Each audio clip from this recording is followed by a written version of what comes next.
Animé par la volonté de promouvoir un environnement d'affaires plus responsable et plus respectueux des enjeux sociaux et environnementaux, le Premier ministre de transition qui a ouvert ses travaux a lancé un appel aux entreprises pour qu'elles intègrent la RSE dans leur fonctionnement, car au Gabon, seulement 16% des sociétés appliquent cette exigence.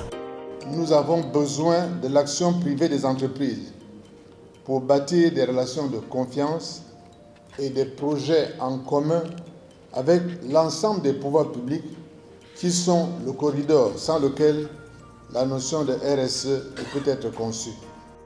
On peut aisément affirmer que la RSE est le visage humain de l'économie, car elle établit le lien entre l'activité économique et le développement humain.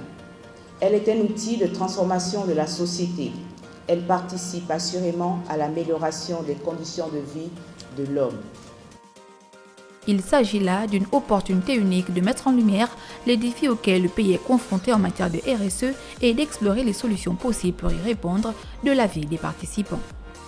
C'est une façon également d'inciter non seulement les entreprises citoyennes à déployer vraiment toutes ces actions au sein de leur entreprise, mais également à inciter le gouvernement à appliquer effectivement les principes. Si des entreprises comme Comilog ont été citées en exemple pour leur engagement en la matière, d'autres sont en train d'emboîter le pas.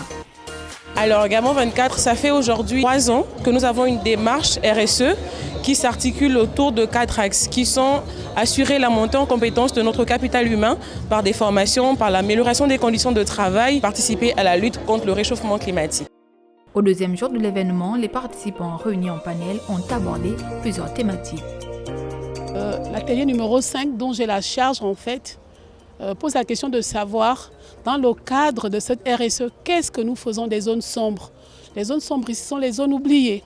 C'est-à-dire que dans cet atelier, on essaie d'identifier tous les mécanismes qu'on peut mettre en place pour que la redistribution des richesses soit équitable dans la RSE. Donc ce que nous faisons, c'est de regarder sur la base de l'existant comment d'un point de vue légal on peut harmoniser le droit gabonais en matière de RSE. Étape cruciale de cette rencontre de grande envergure, les commissaires étaient chargés d'approfondir les discussions sur les différents aspects de la RSE et de formuler les recommandations concrètes pour élaborer une stratégie nationale. Au terme des travaux en atelier, les panélistes ont formulé 76 recommandations contenues dans le rapport final. La synthèse des conclusions des 8 ateliers se résume en une seule recommandation: mettre en place un groupe de travail intégrant tous les principaux acteurs impliqués pour concrétiser d'une part la vision des plus hautes autorités de la République et d'autre part la volonté exprimée par l'ensemble des participants à ce premier forum national sur la RSE. Premier du genre au Gabon, le forum sur la responsabilité sociétale des entreprises a réuni pendant 3 jours un large éventail de participants, incluant des représentants des secteurs publics et privés, des industriels, des entreprises, des ONG. L'objectif a donc été atteint selon les organisateurs, c'est-à-dire promouvoir une croissance durable et responsable des acteurs économiques opérant au Gabon.